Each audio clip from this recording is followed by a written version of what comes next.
Haleluya. Salam tentara dari Sabang sampai Merauke, dari Minang sampai Pulau Rote. Mantala iman kita, mantala kasih kita, mantala pengharapan kita. Tentunya dalam Yesus menjadi Tuhan dan Juru Selamat kita dan Juru Selamat ini. Jangan katakan bahwa Yesus bukan Tuhan, jangan katakan pula bahwa Yesus bukan Juru Selamat. Dia adalah Tuhan, dia adalah Juru Selamat. Kalau engkau percaya, engkau diselamatkan. Engkau tidak percaya, engkau akan dihukum. Dan Yesus sudah berkata, akulah jalan dan kebenaran dan hidup. Tiada seorang sampai kepada Allah kalau tidak melalui aku, Yesus. Dan Yesus juga mengatakan dalam surat 4 ayat 12. Dan keselamatan tidak dalam siapapun juga, selain dalam dia, Yesus. Karena di bawah kolong langit ini, tidak ada nama lain yang diberikan kepada manusia yang olehnya kita diselamatkan. Dan Yohanes 3 ayat 16, karena begitu besar kasih Allah akan dunia ini, sehingga ia mengaruniakan anaknya yang tunggal, supaya setiap orang yang percaya kepadanya tidak binasa, melainkan beroleh hidup. Saya, saudara, kita semua yang percaya kepada dia akan beroleh hidup. Puji nama Tuhan. Kenapa akan? Kalau kita percaya baru kita mendapat. Kalau tidak, ya bagaimana? Syaratnya harus dipenuhi. Puji nama Tuhan. Saya akan membaca Ibrani 5 ayat 11, mati dalam Ibrani 5 ayat 11 sampai dengan 14. Memang banyak hal yang harus kami katakan, tetapi yang syukur untuk dijelaskan, karena kamu telah lamban dalam hal mendengarkan. Sebab sekalipun kamu ditinju dari sudut waktu yang sudah seharusnya menjadi pengajar, kau masih perlu lagi diajarkan atas pokok dari pernyataan Allah, dan kau masih memerlukan susu, bukan makanan keras. Sebab barang siapa masih memerlukan susu, tidak memahami ajaran tentang kebenaran, bahwa ia adalah kafir. 14. Tetapi makanan keras adalah untuk semua orang yang karena mempunyai wajah indera yang terlatih untuk membedakan yang baik daripada yang jahat. Puji nama Tuhan. Tema kita adalah spiritual maturity. Jadi kedewasaan rohani.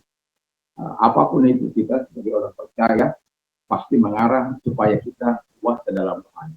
Dan kalau kita baca ayat ini adalah pendekatan tentang ketuhanan Yesus Kristus dan kemanusiaan Yesus Kristus, yang adalah 100% yang adalah 100% manusia. Walaupun di dalam kemanusiaannya dia banyak menderita, tetapi dia mampu mengatasinya dan mampu menjadi pemenang. Dan harapan dari Tuhan itu juga adalah, makanya Tuhan katakan kita lebih daripada pemenang. Haleluya, puji Tuhan. Dan kita mampu mengatasi segala masalah yang kita hadapi oleh karena Tuhan ada dalam kita, tidak dalam Tuhan. Puji nama Tuhan. Jadi ketika kita memiliki spiritual maturity, maka kita akan, atau kedewasaan rohani, yang ini harus kita memiliki iman yang aktif dan dinamis. Jadi iman kita itu bukan mati. Iman kita itu bergerak ke arah dia. Iman kita itu melakukan apa yang sesuai dengan firman Allah. Dan kita tidak malas, tetapi betul-betul dinamis dalam kehidupan ini. Supaya sebagai ini, saya mau katakan tentang Yesus yang dimana kita sebagai orang percaya perlu meniru dia dalam kehidupan ini. Yang kedua dikatakan memiliki kepercayaan kepada Allah. Jadi orang yang dewasa rohani itu tidak boleh tidak percaya kepada Tuhan. Kepercayaannya itu harus kepercayaan 100%. Jadi dia harus 100% percaya kepada Allah. Baik, tapi apa ini ya?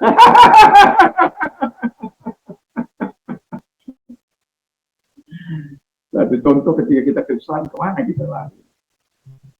Ya. Dan atau kita sakit, kemana kita lari? Dan di dalam kesulitan, saya selalu menyatakan, Tuhan, kalau sangat panjang, saya bilang begini, berikan aku kemampuan untuk melewatinya. Hanya itu saja. Tidak ada lain, supaya aku tidak keluar daripada firman. Berikan aku kekuatan daripada firman. Kekuatan dari Yesus. Karena saya tahu bahwa kita mampu mengalami kehidupan yang jauh lebih karena Tuhan. Kita mampu mengatasi persoalan kita karena Tuhan ada dalam hidup kita. Kita dalam hidup. Dan firman Allah ada dalam hidup kita. Dan itu sebabnya kita memiliki iman yang tangguh. Ya. Nah, jadi kepercayaan itu kepada Allah itu perlu. Itulah yang membuat ketika kita percaya kepada yang 5 ayat 3 dan 4 kita katakan bahwa ketika kita percaya kepada Allah, kita memiliki Roh Kudus, ya. dalam Tuhan, memiliki pengalaman bersama Tuhan. Haleluya. Jadi kalau kita tidak mengalami pengalaman, tidak merasakan Tuhan dalam hidup kita, aduh, kita akan mudah tergoyahkan. Satu contoh dalam firman Allah adalah Paulus. Bagaimana dia mengalami Kristus dalam hidupnya. Setelah dia mengalami perjumpaan dengan Kristus, wow, dia aniaya, dia tetap percaya Yesus. Dijerat, bahkan hampir mati, dia tetap percaya kepada Yesus. Dilempari batu, bahkan dikatakan sudah mati, dia tetap percaya kepada Yesus. Penderitaan yang dia alami, dia tetap percaya kepada Yesus. Why? Because Jesus is in him. Yesus dalam dia. Dan Paulus itu Jesus. Itu sudah mantap itu. Ada pengalaman bersama dengan kita. Coba bayangkan doa kita mulai dari kita percaya kepada Tuhan jauh. Saya garansikan kita pasti kecewa. Tapi kalau kita sudah percaya lalu kita itu saja kadang-kadang Tuhan anugerahkan sesuatu yang baik, sudah kita kadang-kadang memberontak, masih Tuhan kita kasih yang baik melalui pertolongan dengan cara itu kepada setiap kita.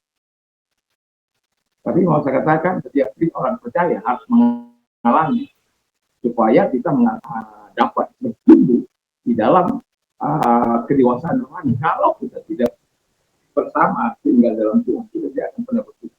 Siapa kekuatan kita? Memangnya kamu hebat? Memangnya kita hebat bisa melawan setan yang sudah berpengalaman sejak dari surga sana? Memangnya kamu siapa? Saya siapa? Gak ada. Kita manusia berengah, kata Tuhan, kain lara, rumput kering, bunga yang layu. Gak ada kekuatan kita. Itu sebabnya kita perlu dalam Tuhan, untuk tinggal di dalam Tuhan senantiasa. Kiranya Tuhan Yesus memberkati kita untuk terus merasakan dan menikmati pengalaman kita bersama dengan Allah. Haleluya.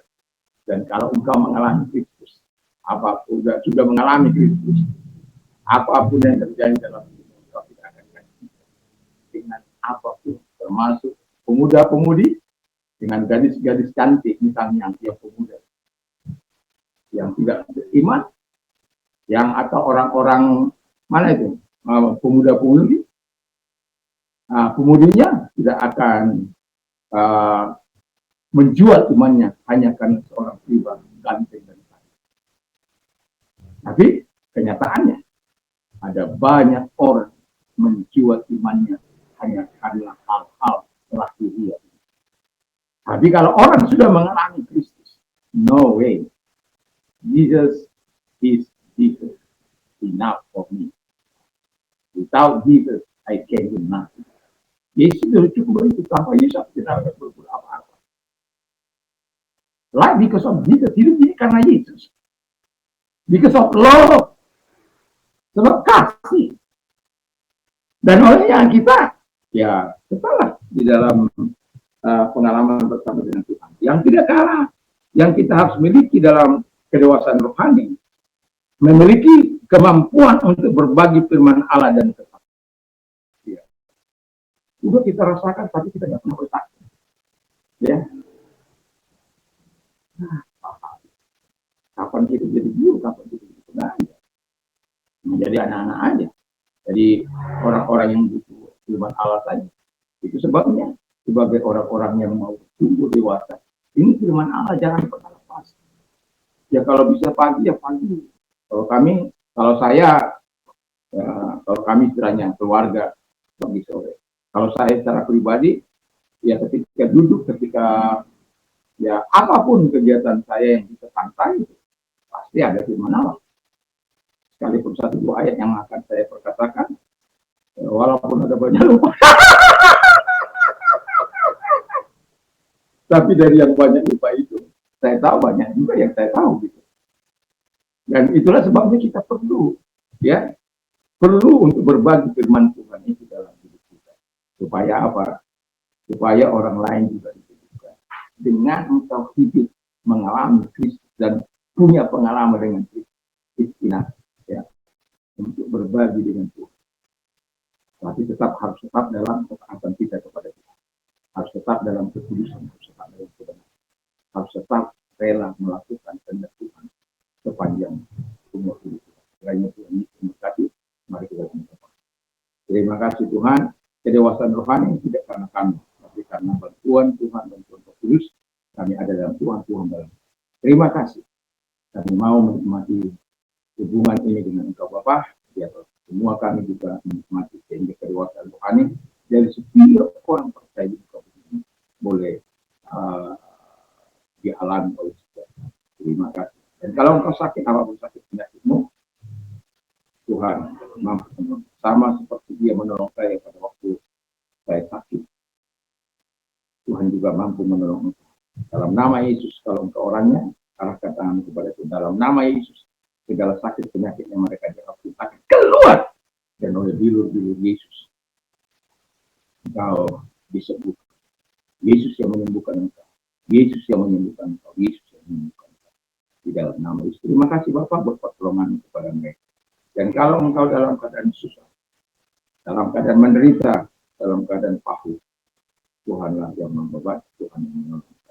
Kalau engkau orang mengarahkan tangan kepada Tuhan, mari kita. Tuhan lihat tangan-tangan yang membutuhkan bantuan. Datang kepada mereka. Sama seperti engkau telah menolong kami. Telah menolong hamba-Mu ini, telah menolong orang-orang percaya.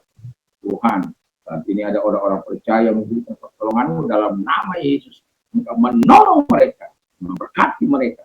Dan sehingga kami terus akan bertumbuh dalam kedewasaan ini. Sebab kami terus mengalami Tuhan, menikmati Tuhan, merasakan Tuhan dalam kehidupan ini. Di mana Tuhan senantiasa mau berkenan menjawab doa-doa kami. Di dalam nama Yesus kami bersyukur. Haleluya. Amin.